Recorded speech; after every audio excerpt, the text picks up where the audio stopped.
Welcome, and thank you for joining us on the Chicago Entrepreneur Mastermind Podcast, also known as E-MasterCast, Chicago's one and only live business podcast recorded in front of a studio audience here at B-Speak Studios in Lincoln Park. Today on the show, we have the one and only Erich Kurschat.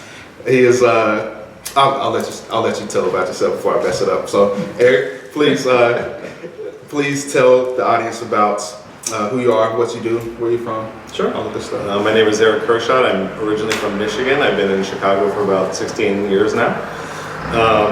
I am an HR coach and consultant. So after about 16 years in corporate human resources, I decided I needed something different and wanted to try my hand at something more entrepreneurial. Mm-hmm. And had really enjoyed sort of the corporate world and the company I'd worked for, but realized that it was time for a change. And when Erich says it's time for a change, it's probably really time for a change because I get a little too comfortable with things being sort of routine and predictable. So gotcha. When it was time for me to do something different, I knew I had to, and struck out this past August, and have been doing something a little bit more entrepreneurial. Awesome. So what led you into the D.I.S.C world and personality expertise world? Yeah, so D.I.S.C is a personality/behavioral assessment. In 2006, I was working for Levy Restaurants at the time in the corporate office here at their home office in Oakland, Michigan. And they needed somebody to kind of take over teaching the D.I.S.C assessment to new managers and chefs. And I thought, well, I was a psychology major in college. I've always been interested in why people do what they do and their behavior and the reasons behind it. So I thought, well, this is something that I could really get into. And little did I know how impactful it was going to be, not only for me personally, but for other people. Mm-hmm. And for better or for worse, that included significant others, friends, family, anybody who I could find an audience with. Yeah. I would start talking about D.I.S.C in this assessment. And so through Levy Restaurants, really became familiar with it and realized that it's something that I wanted to spend a good deal of time with. Okay, so for the average person who's not an entrepreneur, how can D.I.S.C help you in life? So D.I.S.C, there are a number of different sort of personality and behavioral assessments out there. Myers-Briggs is one that people tend to be familiar with. And a lot of them are focused on helping you be introspective and understand what you value, what your strengths are, what your preferences are. I gravitated toward D.I.S.C because it not only shed light on who you were and what your preferences and tendencies were, but also helped you understand other people, and then ultimately how to adapt what comes naturally to you. Mm-hmm. So that you can be more effective building rapport and building relationships with others. In sort of the business world, that makes sense. If you're in sales, you want to know how to sell effectively to other people based on their buying style, maybe, or how they would prefer people sell to them. If you're working on a team, you need to know how to interact with others effectively so that they enjoy working with you, that they feel that you value their contributions and you respect sort of what they bring to the table, which is going to be unique from what anybody else could bring to the table. I think outside of business, it really comes down to building meaningful relationships with people. And anyone who's been in a relationship of any sort, whether or not it's romantic, realizes that in order to build that rapport with people, to connect with people, you have to understand what they appreciate and speak to that and listen actively and be able to demonstrate that you do respect and appreciate what they value and that there's something behind that. Otherwise, I suppose the other alternative is to go through life sort of with blinders on and treat everybody in sort of a cookie cutter way where you assume that everybody else is motivated in the same way that you are, that they like the same things that you do, they have the same fears, and we know that's not the case. Right. And I think when we step back and take into account that different people want to be treated differently and communicated with differently, I think that unlocks a potential for all of us, whether it's in the business world or in your personal life, to really connect with others in a meaningful way. Awesome. Yeah, I like that. So before I ask you any more questions, can you explain to the audience what D.I.S.C is and what it stands for? Yeah, right. So D.I.S.C, like I mentioned, is a personality/behavioral assessment. It's gone back and forth on how people refer to it, but at the end of the day, it helps us understand how to interact with others, what comes naturally to us, how to interact with others. It basically says there are 4 basic personality styles, D, I, S, and C. as you can imagine, since it is called D.I.S.C. That D style is very dominant and decisive. It's direct. It wants to get things done. It's very results focused and progress oriented.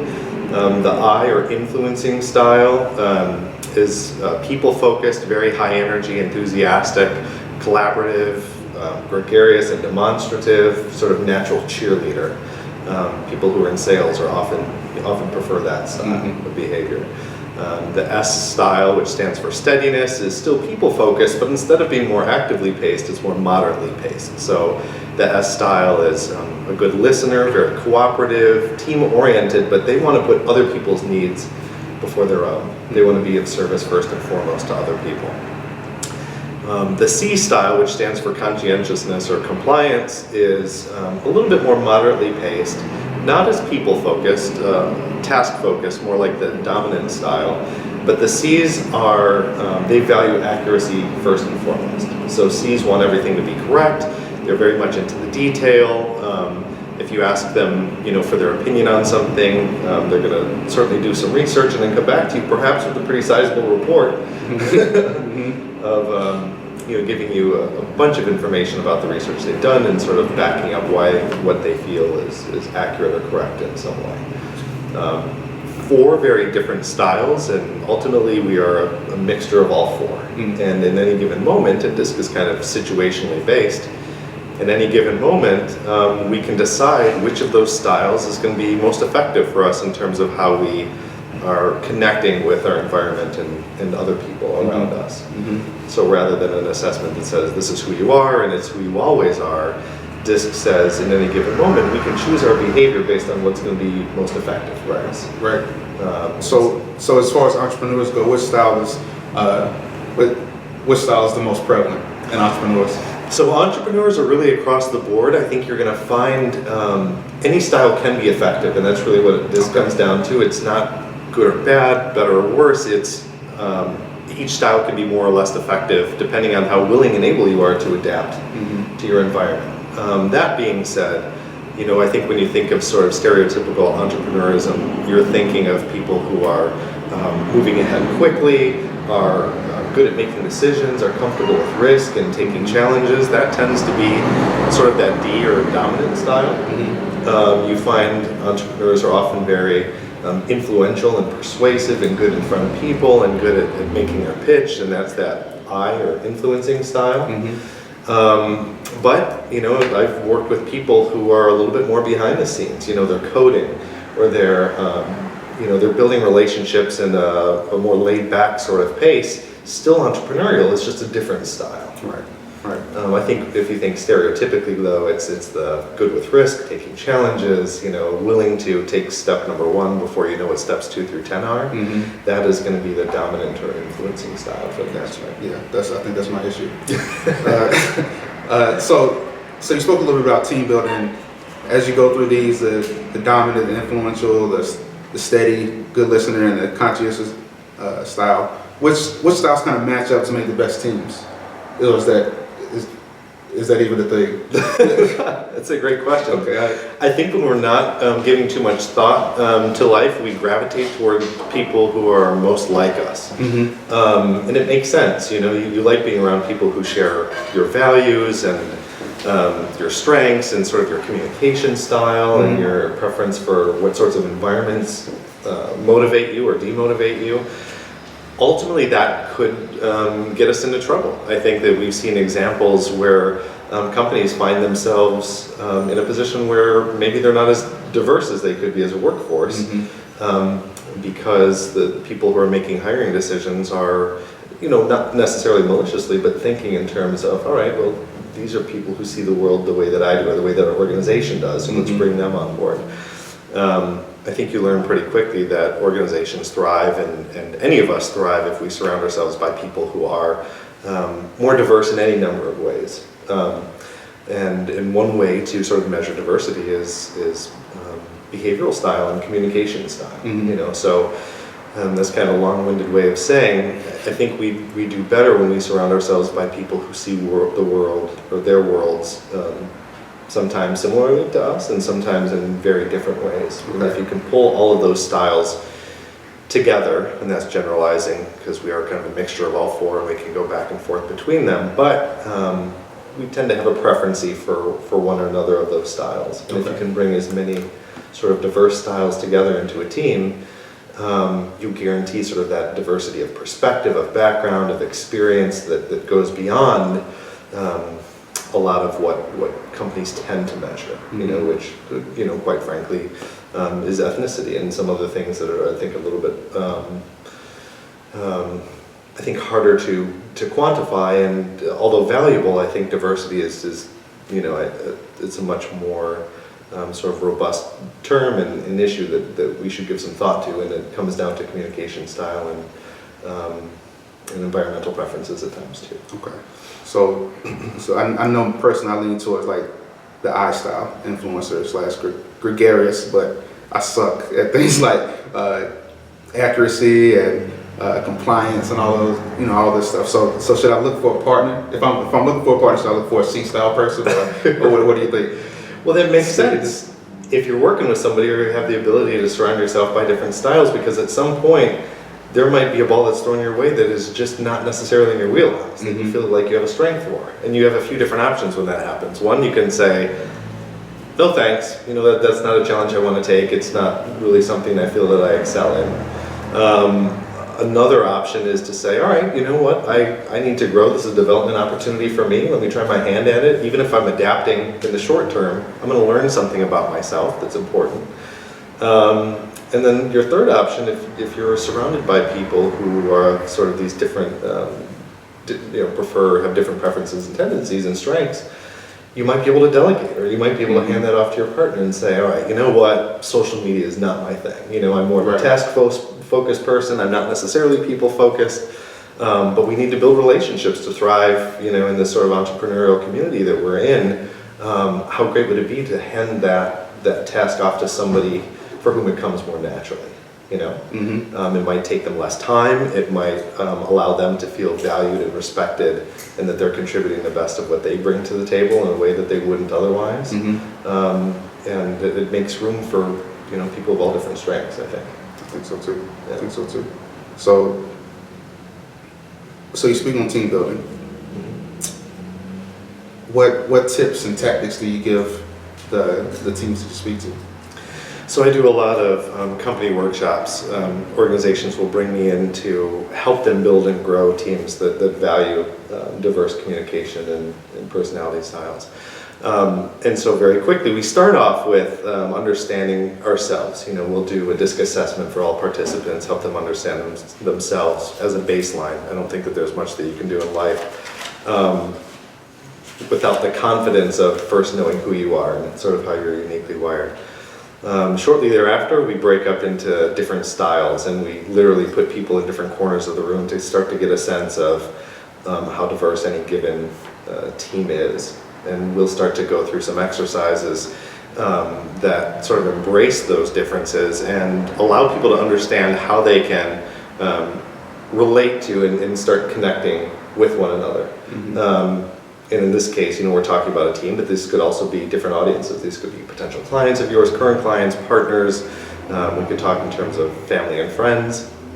But in terms of a team, it's okay, well, it's one thing for me to understand that I'm in this corner of the room and you're in that corner of the room and see sort of that physical separation, but what does that really mean in terms of the differences in our strengths and styles? And if I'm in this corner because I'm somebody who is more task-focused and detail-oriented, and you're in that corner because you're more actively paced and people-focused, what does that mean in terms of how we need to adapt to one another's styles? So rather than forcing you to be detail-focused and value accuracy in the way that I might, it's on me to speak your language. So I will have people think in terms of if they've ever traveled outside the country. And you travel to somewhere where they speak a different language, you learn very quickly that if you learn to speak at least the basics of that language, two really important things happen pretty quickly. One, you communicate respect for the people who live there rather than insisting that they speak English. And two, you get what you need a little bit more quickly, even if it's just water for the table. I think in that same sense, if you can demonstrate that you're willing to speak somebody else's language by picking up on the clues that they're giving you, whether it's what they say, how they say it, nonverbal communication, people really wear on their sleeves what they value. If you demonstrate that you're willing to speak their language, you really connect with them in meaningful ways that you wouldn't if you kind of walked around treating everybody the way that you would want to be treated. In some cases that's going to work, and in other cases the person across the table who could be the most important person in the room or in your life in that moment is going to say, you know what, that's not my language, that's not what I value, or those aren't my strengths, and you'll build an unintentional wall between the two of you, which could be a detriment to your business, your personal life, whomever that key stakeholder happens to be. Okay. Yeah, I really like that you started out with, what's a few things I want to say, but I like that you started out with people learning about themselves, because I can't remember who said it. It was either Aristotle or Plato or Socrates, one of those old guys. But so I like that. So one of his students asked him, he said, master, teacher, what is the secret to life? And I want to say it was Plato, but Plato thought about it and he said, the secret to life is to know thyself. So I like that you start out by having people learn about themselves first, because if you think about it, knowing yourself, you know what you're good at, you know what you don't like, you know what you like, what your skills are and your weaknesses are. If you know all this stuff, then it's easier to have a happy life. It's easier to have a fulfilled life that way, because you know what's going to work for you and what's not going to work, so you can move on from that. I also like that a previous guest named Cynthia Williams recommended a book. Oh, she's still right here. Yeah. Yeah, she recommended a book called The Experience Economy. And it seems like what you're doing with your groups and your training is like you're getting people involved. You're teaching them about themselves, and then you're having them meet each other. And I like that a lot. Keeping them involved, keeping them entertained, keeping yourself entertained. Yeah, I was in the audience for that interview with Cynthia. She was mentioning that people really do learn through experience, learn by doing. And I think it's one thing to sit in a room and talk about these things. These concepts can get kind of academic and cerebral at times, and it's another thing to get people in the room and actually communicating with one another and say, this is why that conversation is easy, or this is why it's difficult. That person at work that you've always kind of butted heads with, it's not that they're a pain in the butt, it's not that they're trying to get in the way, it's just that you see your worlds differently. Right. And until you find that common ground and meet in the middle, you may never connect. Right. So it's up to you. You could take that effort, make that effort and try to bridge the gap, or you could say this isn't working for me and try to find a job elsewhere, when that could be the perfect company for you. I talk a lot in terms of meaningful work. I volunteer a lot of time at the Career Transition Center downtown, and I work with individuals on some career coaching issues, and a lot of people end up leaving jobs, not necessarily because it's a bad fit culturally, not necessarily because it's a bad company or bad fit for them, but it's just simply because they haven't made the effort to truly connect with people that they work with in a meaningful way. That there's an assumption that this tension between us is because the person I'm trying to relate to is a bad person, or they have ill intentions, or they don't care about the values that I bring to the table. And if both parties, ultimately it's on each of us, I think, to adapt and to kind of bridge that gap. But if all parties can understand that they can be more effective personally and professionally by understanding that different people have different needs, different ways of seeing the world, like I mentioned, that can go so far. And so ultimately, I think what I'm trying to do is help companies build teams that really do appreciate the benefit of asking some very fundamental questions about how we communicate with one another. So I assume that goes well, the same thing for relationships, because I assume it just takes time, right? It just takes time to work, because my wife and I, we've been married for 5 years and we still butt heads sometimes because we're just so opposite, we're on complete opposite side of the spectrum. So I guess my next question is so why did you decide to get into psych? Like, who influenced you personally to want to learn more about psych and want to get into D.I.S.C profiles? Well, I think growing up, I've always been fairly introspective and introverted. I really identify with that. Susan Cain's book, Quiet, and now she has a new podcast out, if you listen to that, really gets into sort of that introverted personality style. That's something I've always identified with. So I'm a thinker. I like to help people analyze situations and come up with solutions that work based on sort of how they are uniquely situated. And so that sort of fascination with human behavior led me to, my psychology major at Kenyon College where I went to school. And then ever since then, I suppose got me into HR, and then ever since then, just this preoccupation with why we make the decisions that we do. So I think it's probably having grown up somewhat introspective, having done a lot of thinking, really being observant of what's going on around me, since so much of my life was happening inside as an introvert. I really was fascinated by what was going on around me, and helping people then ultimately, whether or not I realized I was doing this, I was coaching friends in college and helping people understand, why a relationship didn't last, or why it was lasting, why they were feeling so rewarded or fulfilled in a given situation, or why it just wasn't for them, and helping them connect dots because I felt like it was so easy for me to see. Right. And sometimes it's sort of my approach to career coaching. When you're in the middle of a situation, whether it's career-oriented or not, it's really hard to strip away a lot of the emotion and the clutter that is keeping you from really seeing clearly the direction you need to move in. And so then as a career coach, I sit with somebody and I'll say, I'm not sure how much of what I'm going to say is going to be entirely new to you. I see my role really as helping you strip away some of that clutter that's keeping you from understanding the direction you need to go, which, oftentimes you're already very well aware of, or you could be if you were able to see things a little bit more objectively. Yeah, nice. Okay, so I think we're going to get ready to wrap up. Is there anything you want to leave the people with that you didn't say? I don't know if I mentioned yet that Harmony Insights is the company that I started. I actually began in 2011 and had it sort of on the back burner for a while. And like I started out saying, just recently in August realized that I needed to make that transition full time, so that I was giving Harmony Insights the attention at least that I felt it deserved. So people can go to harmonyinsights.com to learn more about D.I.S.C, some of the workshops that I'm doing coming up. I do a lot of talks around Chicago. A meetup that I'm hoping to start pretty soon, inspired by both you and Cynthia, and the meetups that you're doing.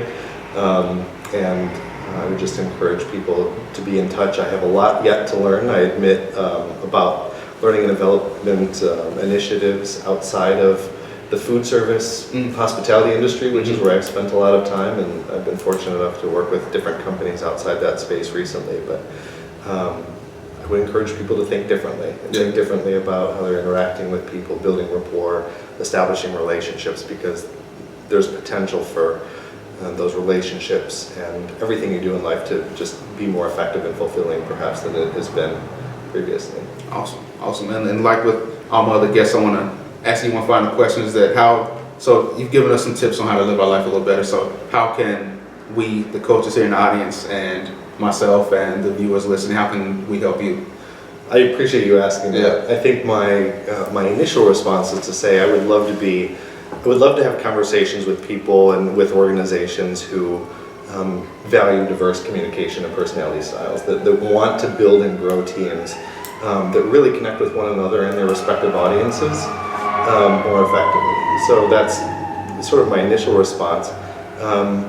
But I also, as I mentioned, I'm sort of in a learning phase, and I really would like to have conversations with people in all industries, whether or not they work for companies, to learn what they value, and especially if they work for organizations, what the cultures of their organizations are like, and the initiatives that they're taking and making in terms of learning and development and training and ongoing investment in employees. I have a lot to learn about how various companies in different industries are doing that sort of thing, and so I would welcome any conversation along those lines. Awesome. Sounds good.